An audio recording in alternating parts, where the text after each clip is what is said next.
So now, Professor Mateus Maia de Araújo Paixão, recently hired as a professor of the university. He's affiliated to the Institute, the International Institute of Physics, as postdoc too. He would give us the lecture Dark Matter Production in the Early Universe, Imprints of BSM Physics and BBN and CMB. So, thank you so much for having me here. It's a pleasure to talk to you. My idea here is basically to, yesterday and in the first talk today, we talk a lot about beyond standard model in colliders. My idea is to show another manner to constrain the beyond standard model physics, but using the early universe itself. I mean, the cosmic evolution of the universe is very important and gives us very important relics like Big Bang nucleosynthesis and cosmic microwave background. So we can use these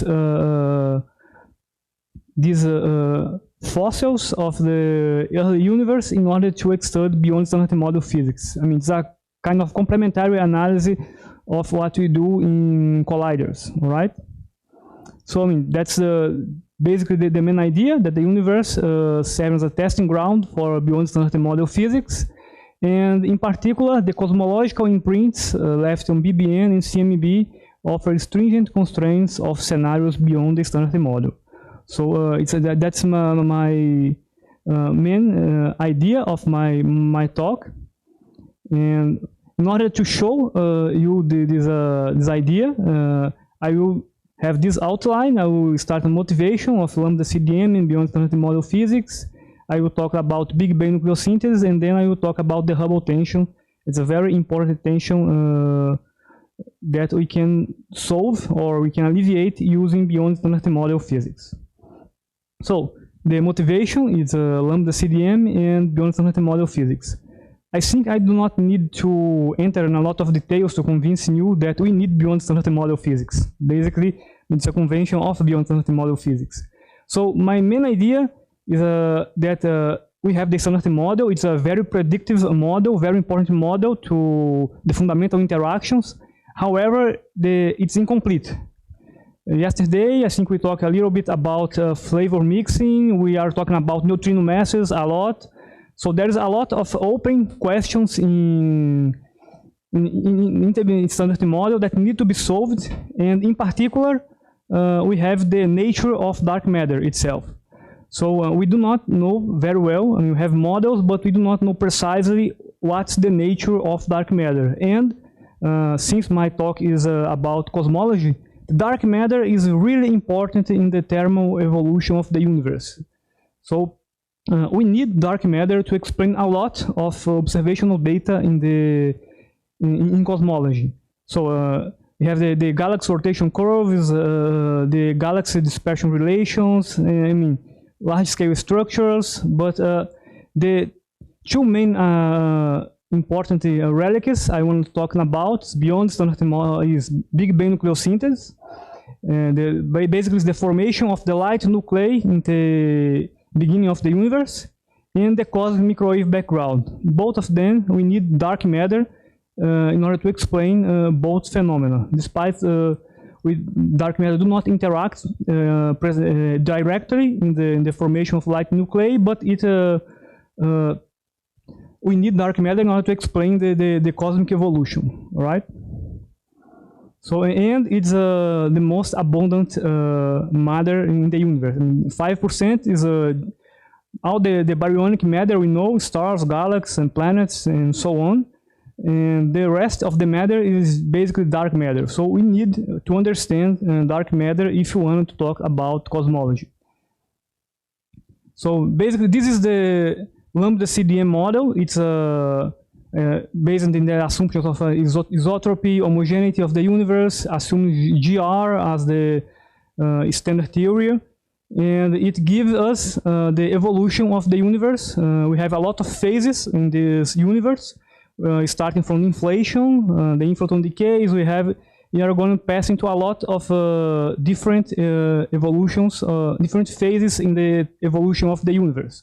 So what I wanted to show you today is regarding two particular moments of the universe. That's the moment, the Hadron era, basically, where the light nuclei start to form. We call this era of Big Bang nucleosynthesis era. It's around 3 minutes after the Big Bang. And the recombination era, that happens around 308,000 years after the Big Bang. And is basically leave us the cosmic microwave background power spectrum as a relic of the early universe. All right. So the core idea of this talk is that particle physics is very important in the beginning of the universe. All right. So we need to say a lot about particle physics in order to explain each one of these events. I mean, even the large scale ones are directly influenced by the particle physics processes in the beginning of the universe. All right. So, I mean, and since the standard model of particle physics is not complete, we also have problems with the standard model of cosmology. All right. Some of them is the nature of dark matter is still a problem in cosmology, but the Hubble tension and the lithium problem, for example, are important problems of cosmology, right? But since the standard model is not complete, as I said before, we can think that perhaps by considering other beyond standard model physics in order to solve the standard model problems, we can change some of this evolution of the universe, and we can perhaps solve these long-standing tensions in cosmology. All right. So the idea is that if we have some beyond standard model process in the beginning of the universe, for example, the thermal evolution of the universe will be different in the sense that we can alter the predictions of the Big Bang nucleosynthesis era, and also the predictions that are coming from cosmic microwave background. So beyond standard model physics is important, and we can use this observation of these eras here in order to put bounds in the models of beyond standard model physics. All right.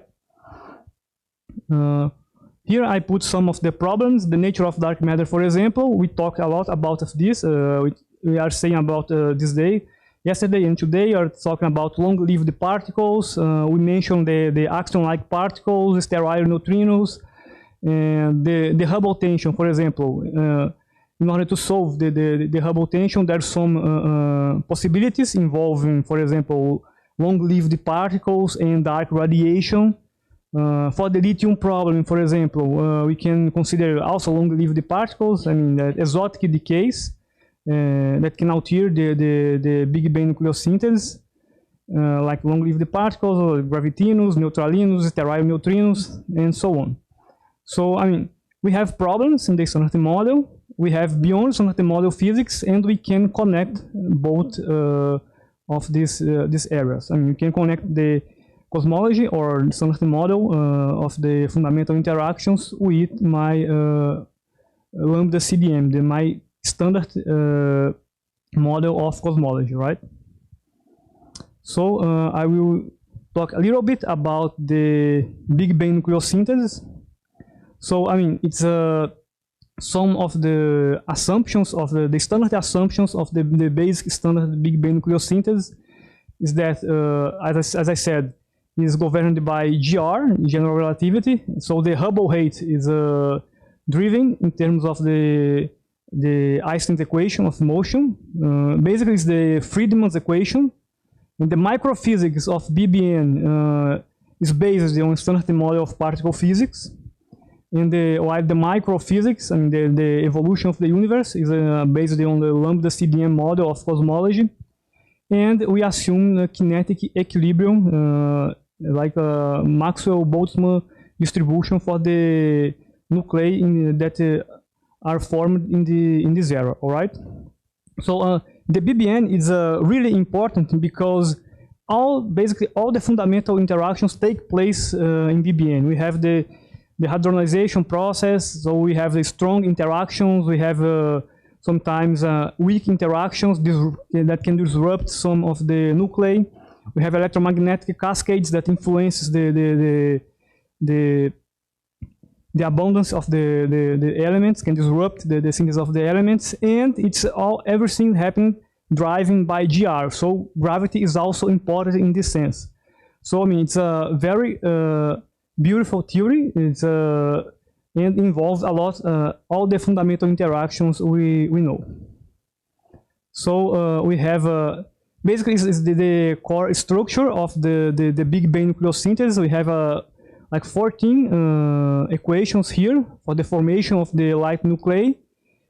I mean, we usually, in order to obtain the abundance, we solve the Boltzmann equations, considering all these processes happening here. And the main point is the formation of deuterium, all right? Once we have achieved, I mean, the universe is expanding, and since it's expanding, it's cooling down, all right?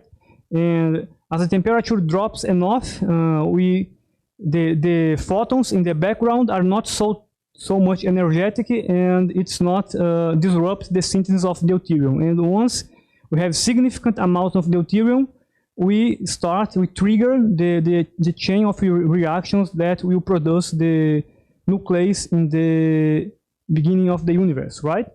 So we can produce helium-3, helium-4, the tritium, lithium, and beryllium-7, and so on. And this is a very important process. It's a complicated process, but the main idea is that some of those elements, the nuclei of these light elements here, they survive until these days, like the hydrogen, helium 2, helium 3, sorry, hydrogen, deuterium, helium 2, helium 4, lithium. I mean, we can find the remains of this era, like in the important gas clouds and sometimes old stars. And by measuring the abundance, this is astrophysical measurement, measuring the abundance in this in these clouds, we can obtain the abundance. Since this is not alter a lot in the thermal evolution, the abundance measured these days are basically the abundance of this nuclei formed in the early universe. So it's a kind of a fossil of a very important information of the early universe, the abundance of these elements here, and we can measure in these clouds, all right? But what is important is that when we solved the Boltzmann equations for these reaction chains here, I mean, we can make this simulation in terms of this parameter here called baryon to photon ratio. That's basically a parameter that measures how much the baryons are diluted in the photons of the cosmic wave background.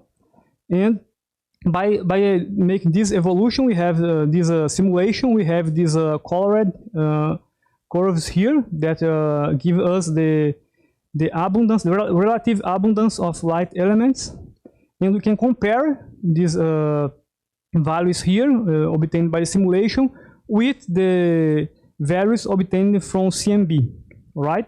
So is the intersection of these colored regions with the CMB give us the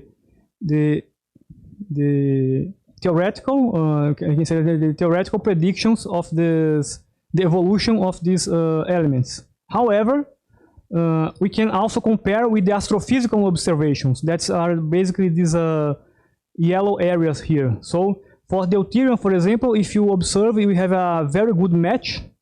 But for lithium, we have that the theoretical predictions are 3 times greater than the abundance, the measured abundance. So this is what we call of the lithium problem, all right? But I mean, some people claim that this can be a problem of lambda CDM. Lambda CDM is not complete, so we need to consider extra particles in order to solve this problem here. But I also need to mention that there's a lot of uncertainties, astrophysical uncertainties regarding the measurements of the lithium-7. So it can be an astrophysical problem of not necessarily a lambda CDM problem, all right? Because lithium-7, for example, is obtained in the outer layers of the very old stars, but sometimes the convection and other processes can hide some of the lithium abundance, in the sense that we measure the amount that we measured is lower than the usual the real abundance, all right? So I mean, so the lithium problem in principle can be a problem in astrophysical problem, but can also be a problem in lambda CDM. So I mean, it's an open problem we try to solve it, all right? So since we talked about of long-lived particles, and I work with these long-lived particles, the main idea is that if we had some long-lived particle that at some point will decay, if this decay happens in the period of Big Bang nucleosynthesis, I can put extra ingredients in this chain of reactions that I showed earlier in the previous slide. And by having these new elements, I can alter a lot of the parameters in BBN, like the neutron to proton ratio itself. I can inject in entropy, and we can introduce, this is a very important subject, we can introduce, since these long-lived particles will decay, if they are energetic enough, they can introduce high energetic photons that can disrupt the synthesis of the nuclei, and can also inject hadrons. So we have energetic hadronic jets in the plasma, and because of that we can have a cascade of events that need to be considered, and we can alter the theoretical abundance. All right. So the idea is to compare these changes because of the presence of long-lived particles with the astrophysical observations, in order to put some bounds in the models regarding the presence of the long-lived particle decay. All right. So we do that considering the case of the gravitino. Gravitino is basically a super partner of graviton. It's a natural long-lived particle. So if gravitino exists, it's a problem for cosmology, actually, because it will disrupt the synthesis of light nuclei, and sometimes the theoretical simulations will not get the same values of the observational abundances. All right. So the gravitino itself can lead to a series of hadronic decays, and this will alter the predictions of BBN. That's the main idea if we consider the gravitino. But the energy of this decay can depends basically of the rewriting temperature, and also the lifetime of the gravitino. We can show that it depends on the mass of the gravitino. So we can make some exclusion plots considering the energy versus the lifetime, but in this case are the rewriting temperature in terms of the mass of gravitino for each measurement of the each nuclei formed in the early universe. So we can mix this case here. We consider the gravitino decay into a gluino particle, and this gluino, for example, can generate the the hadronic process, all right? And we have a very important exclusion limits, and this in particular here, this graph here, is basically an update of the previous BBN bounds, but considering the new measurements of each one of these, the astrophysical abundance of these elements here, right? So the other problem that I wanted to talk about is the Hubble tension, and basically the Hubble tension is a tension between regarding the Hubble constant that basically measures the expansion rate of the universe today, and we have basically two types of sources, two types of measurements of the H0 parameter. We have the early time measurements that basically considering the lambda CDM model, consider the cosmic microwave background. You can fit the power spectrum of cosmic microwave background, and by this fit we can obtain one parameter is the Hubble constant. The other manner to measure this parameter is actually model independent, and it's based on the supernova and Cepheid stars. So it can, by looking to this type of supernovas, for example, type AI supernovas, we can measure the distance in the universe, and with that obtain the Hubble constant. And we can consider the measurements from these two types of sources. And what happens is that in the beginning we thought that, we have a lot of big error bars, but they have common values here. But the idea is that when we increase the precision, these measurements will converge for some given value, but actually this not happens. Actually, the CMB values give something like around 67 kilometers per second per megaparsec, while the results come from this supernova gives something about 72, 73 kilometers per second per megaparsec, and this difference is has a is very significant. Is surpass the 5 sigma threshold. So there are two types of measurements that are actually in tension. So which of these measurements are indeed correct? So we have, because of that, we have two possibilities. The first one is that the systematic errors are affecting the late time measurements. So maybe we have some systematics in the measurements of the H0 coming from the supernovas, and this increase the Hubble constant, the real value of the Hubble constant. And the second idea, that's the approach we took, is that we need to go beyond standard model of cosmology. We need new physics in order to fit the data with the CMB power spectrums, and will give us a higher value of H0.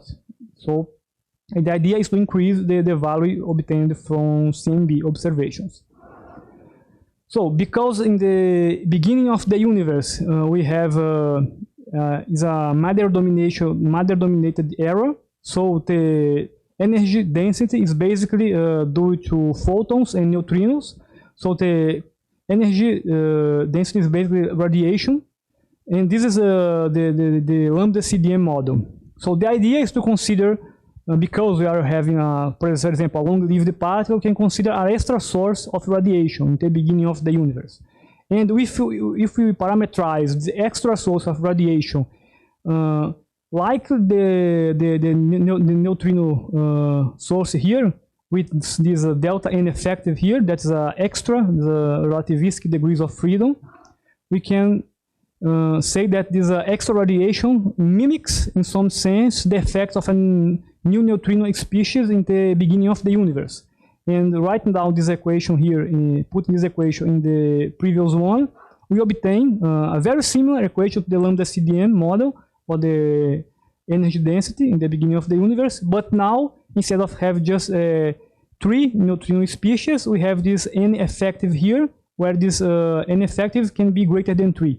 So it is a new parameter that we are introducing in the theory. Then we call this a model of lambda CDM model plus N effective, in the sense that if we vary this ineffective here, we can see that we have some type of degeneracy in the phase space between ineffective and H0. So for different types of data sets, if we increase the ineffective, we increase necessarily the value of H0. So we can alleviate, for example, taking the Planck data here, that's the data from CMB, we can have more close values than the observed values from Schultz. So we do not solve the Hubble constant, the Hubble tension, that's the true, but we alleviate the problem, all right? So, but the idea to consider this extra source of radiation is basically to consider the existence of a long-lived particle in the beginning of the universe that will decay, for example, in dark matter and a neutrino. It can be a photon as well. We are just considering here a neutrino, right? And the idea is that this long-lived particle is very heavy, much more heavy than the dark matter, in the sense that the mass of the long-lived particles are much greater than the mass of dark matter. So this dark matter will be necessarily relativistic. And by relativistic, I mean that it behaves just as a radiation, all right? So we can use, for example, energy momentum conservation. And with this energy momentum conservation, we can show that this delta N effective here actually can be written in terms of the particle physics parameters, like the lifetime of the long-lived particle decay and the mass, the mother to daughter mass ratio, I mean the mass of the long-lived particle, the mass of the dark matter, and F here is just a parameter that gives us a this F here says that the basically gave us the fraction of the total dark matter produced by this mechanism. I mean, we have an overall of dark matter, cold dark matter, and we have just a tiny amount of the overall dark matter produced by this the decay of this long-lived particle. So basically, F gives this the fraction of this process here, right? And if we can make some simulations or using CAM, for example, we can basically make the same plot I put here, but since N effective depends on these parameters, I can make a plot of H0 in terms of this the combination of these parameters here. And this plot here is a very nice plot because in the horizontal axis we have cosmology, it's basically H0, the Hubble constant, and in the vertical axis I have particle physics parameters. So I mean, in some sense it relates cosmology with particle physics. So we can we can change these values here in order to obtain a value that alleviates the Hubble tension. Here I'm considering each colored area here is a different consider different lifetime of my decay. All right. But since as I was saying in the beginning of the presentation, we can constrain, we can use the cosmological evolution in order to constrain the parameter space of the beyond standard model physics. So I mean, if we are considering a new phenomena, a new decay, it will change the thermal evolution, and by doing that, it will alter our observations. So we need to put some constraints in order to avoid for example, disrupt the synthesis of light nuclei or disrupt the structure formation.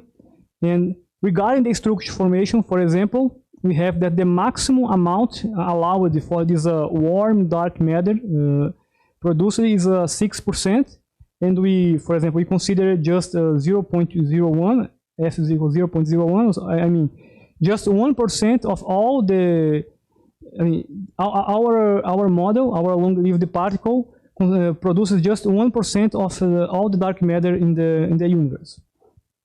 So Big Bang nucleosynthesis also puts some constraints on the lifetime and in the energy of the particles. So I mean, if the particle, the dark matter particle is very energetic, it can disrupt the synthesis of light nuclei, so we need to put some superior bound. And since I wanted to alleviate the cosmic wave background, I need to put some, I need that the energy this long-lived particle produced in the beginning of the universe, this should be energetic enough in order to survive after the matter radiation equality and changes the CMB. So we can have cosmological bounds here regarding the mass to Dr. mass ratio and the lifetime of the long-lived particle decay. And the message is that the cosmology places these constraints on Bjornsson model physics. So this is just an example and how we can use cosmology in order to constrain our parameter space. And because of that, now we can construct effective Lagrangians for this long-lived particle decay and study these effective Lagrangians within this cosmological range here. So we can consider different types of dark matter, different models for this long-lived particle decay. We can consider, for example, that the dark matter produced here is a scalar, fermionic, vectorial. We will focus here in the fermionic case. We can construct the effective Lagrangian on this theory. From this effective Lagrangian, we can compute the decay width, and inverting the decay width, we obtain the lifetime. And putting this information in this equation here, we get some equation that relates the delta N effective with the energy scale of my effective theory, right? So we can make some plots regarding the effective scale and the mass, for example, of the long-lived particle. And so we have a very large energy scale, like below the grand unificate scale. But we can use, for example, the data obtained by Planck in order to constrain the delta N effective. That the cosmological constraints that delta N effective should be lower than 0.3. So we can choose wisely the values of delta N effective in order to alleviate the Hubble tension and extend the energy scale in this range here. So the conclusions of my talk, basically that cosmic relics like BBN and CMB can be used for test Bjornsson model physics. Long-lived particles can disrupt the synthesis of light nuclei and can alter the concentrations of these elements here. And so we can use these concentrations in order to put some constraints on the long-lived particles, models, or other types of models. And dark matter production from long-lived particles can help us to alleviate the Hubble tension. So basically, this is what I want to talk about. Thank you so much. If you have any questions, I'm glad to answer. Thank you, Mateus. And someone has some questions?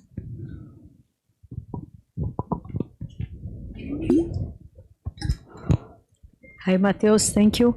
Could you please go to the Feynman diagrams?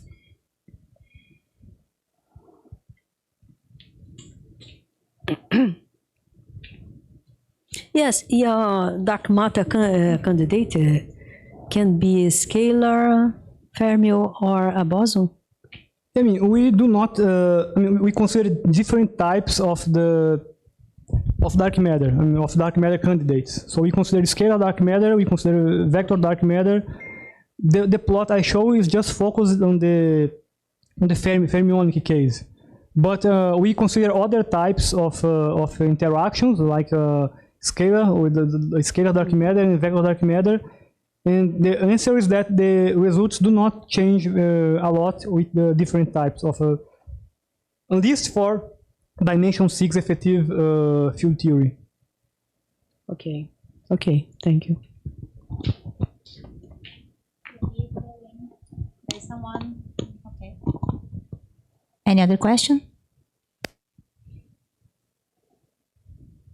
So So we thank you for today, and we finished our schedule. Thank you so much. Yeah. Tomorrow morning, 9 a.m. Thank you.